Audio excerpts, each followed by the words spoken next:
Bonsoir. Salut. Salut. On se retrouve chez David. Comment ça va, David? Moi, je suis super bien, Passez très heureux, en belle forme. journée. Je sais pas, on va avoir une petite semaine là où on va attendre le moment T, le grand moment. Alors, je suis venu rendre visite à David juste avant mon départ. Justement, demain, je m'en vais à Lyon pour une série d'ateliers et de conférences et de consultations. Et juste avant ça, on a eu plein de questions sur la journée du 7 mai et notre rencontre au restaurant. L'autre fois, alors, tous les gens, ils ont adoré nous entendre et entendre la façon dont on voit la légèreté. Au lieu de perdre du poids, on gagne en légèreté. C'est ça, pas mal. Et le fait de ce que tu as dit, maigrir, tu te rappelles? Oui, je disais que les nouvelles stratégies aujourd'hui pour mincir, c'est plus de s'intéresser comment les personnes qui sont naturellement minces font pour l'être et le devenir. C'est pas qu'une question de métabolisme en fait. En vrai, on va s'apercevoir que c'est vraiment aussi une question de psychologie, c'est une question de comportement alimentaire et c'est aussi une question de conscience alimentaire. Donc c'est plus important pour moi d'aujourd'hui de s'intéresser pourquoi les personnes minces le sont naturellement et est-ce qu'on pourrait les modéliser, tu vois, identifier les vrais principes de fonctionnement et puis pouvoir les reproduire dans notre vie, voir si ça marche. Et puis plutôt que d'être toujours dans cette perspective de s'intéresser pourquoi les personnes grossissent et comment empêcher ça. C'est vraiment une orientation de pensée différente. Et cette orientation de pensée a permis de comprendre et d'identifier que finalement, la quasi-totalité de tous les régimes font grossir. Et pendant ce 7 mai-là, je vous expliquerai vraiment pourquoi. Pourquoi d'un point de vue psychologique, pourquoi d'un point de vue neurologique, et puis pourquoi aussi d'un point de vue purement biologique.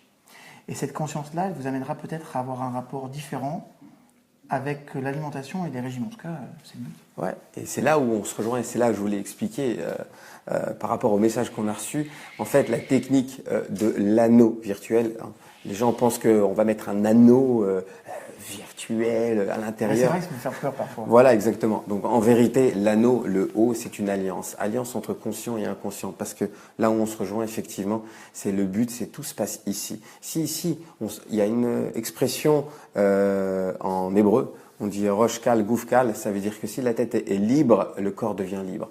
L'esprit dirige le corps. À partir du moment où on a, au départ, le matin, on va expliquer les 13 clés, mais surtout avec la psycho-neuronutrition. Ouais. Hein, d'accord, on va expliquer les 13 clés et ça va vous permettre, ça va vous donner surtout des outils à pouvoir vous libérer on a le direct dans tous les sens, de vous libérer énormément l'esprit, ce qui va vous aider à avancer dans votre vie.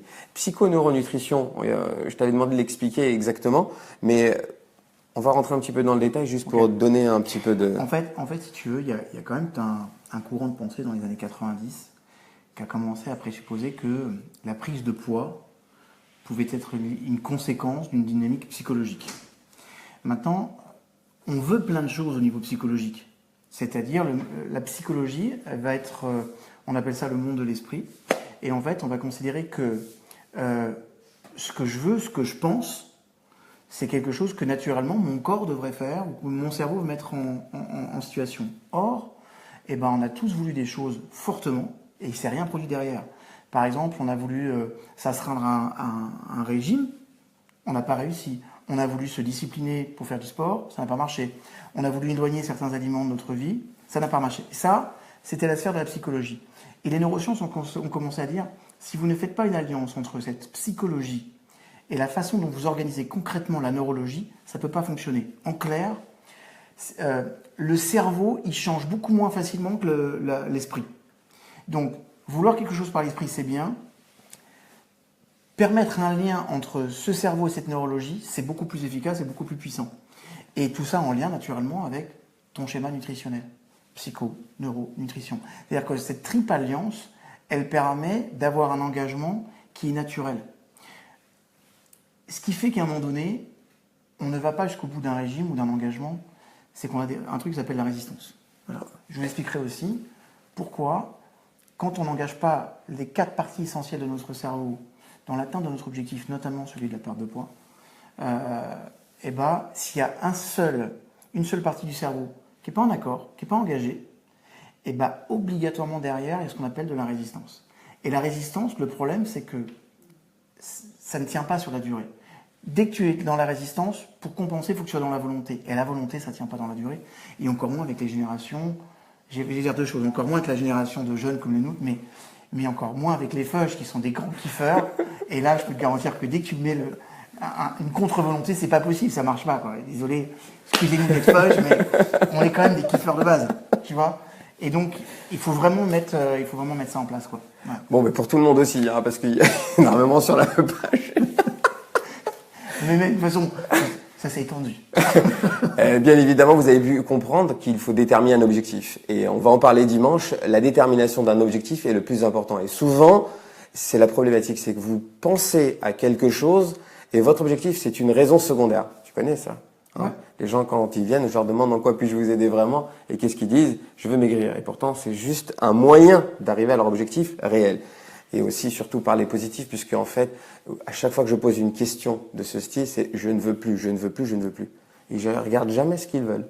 T'as déjà vu? C'est ça. Mais et en plus, neurologiquement parlant, ça aussi, je pourrais vous expliquer pourquoi le cerveau ne perçoit pas les négations. C'est impossible. Voilà. Donc ça, c'est aussi un principe. En hypnose, c'est très connu. Dire à un enfant ne touche pas, qu'est-ce qu'il va faire? Évidemment. Alors, si on dit ne mange pas, votre cerveau, il va courir pour aller. Et je vais même aller plus loin. Ça, je vais vous le dire maintenant, parce que peut-être qu'il y a des personnes qui ne pourront pas venir le 7 mai. Mais Exactement.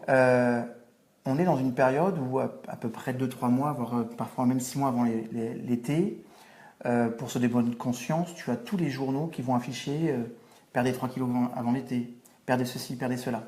Il faut comprendre que quand on fait des recherches sur la neurologie de la perte, il se passe un truc très intéressant. C'est que, par exemple, on est éduqué, depuis notre plus tendre enfance, à avoir une neurologie qui s'organise à retrouver tout ce qu'on a perdu.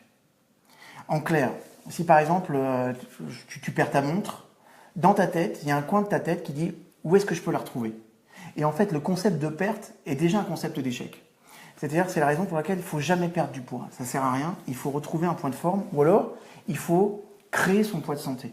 Mais dès qu'on est dans une logique de perte, et que la personne commence à perdre des kilos, sa neurologie, elle est embarquée pour pouvoir les retrouver. Donc on est déjà, entre guillemets, dans le caca, quoi. Exactement. C'est fantastique ce que tu dis parce que c'est on va vous dévoiler quand même quelques règles qu'on va donner, mais ça fait partie des règles, effectivement cela. Et surtout, l'une des premières règles, c'est un focus. On en parlera, mais les gens font un focus. Alors, vous savez qu'une femme qui est enceinte, elle voit que les femmes enceintes. Un gars, il veut des voitures rouges, il voit les voitures rouges. Alors moi, je leur dis aux gens, en fait, vous faites un focus sur votre poids, donc vous attirez à vous le poids, donc automatiquement. Donc c'est pour ça qu'il faut apprendre, neurologiquement parlant, à regarder votre objectif, mais bien le déterminer et surtout en légèreté. Et puis cette notion de focus, elle est importante parce que si vous n'organisez pas consciemment votre focus, il se structure inconsciemment. Et c'est pour ça que les régimes font grossir. Parce qu'à force de le régime, dès qu'il va te mettre dans une situation dans laquelle tu en manques, la neurologie te fait penser à ce qui te manque. Parce qu'en fait, on va être dans un système qui s'appelle le système réticulaire activateur dans le cerveau, qui va être en correspondance avec ce qui nous manque et va le rechercher. Et le problème du régime, c'est que ça rend obsessionnel par rapport à la nourriture. Donc, ton angle focal, ton focus, il est exclusivement sur la nourriture. Et il y a un lien dans le cerveau qu'on appelle le lien cognitivo-comportemental, je vous expliquerai aussi. C'est que tout ce que tu vas envisager mentalement, tu vas le fabriquer chimiquement, neurologiquement et comportementalement parlant. Ça veut dire que si tu penses qu'à de la bouffe, tu ne peux pas faire autrement que d'avoir envie de manger. Et du coup, ça devient obsessionnel. D'où cette volonté et d'où le fait que le jour où tu as une toute petite baisse de forme dans ta volonté, c'est un massacre. Et tu récupères tout. Donc vous avez compris, vous allez avoir énormément de solutions, énormément de réponses et sûrement plein de nouveautés. Une dernière chose, j'aime bien parler de la balance. La balance, tu sais, les gens prennent la balance pour voir le poids qu'ils font.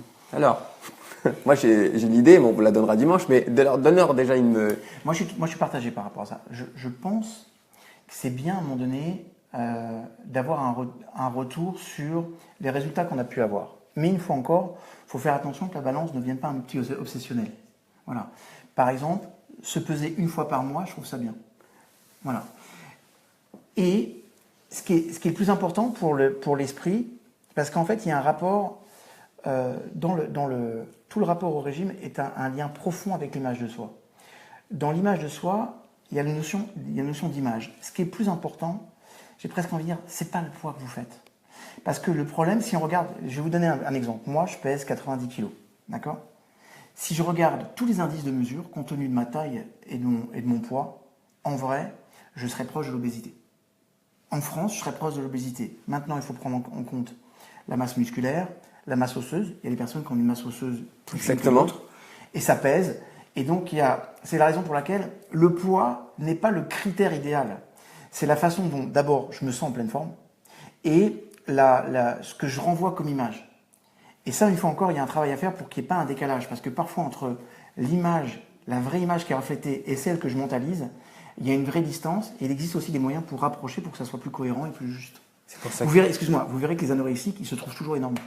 Toujours très gros. C'est vrai, exact. Comme ça.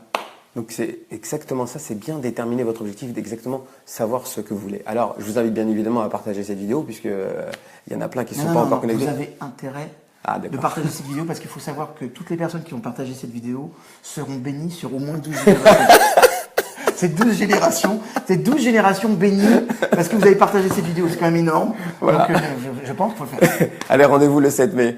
À très vite. Merci beaucoup. Avec plaisir. Bye.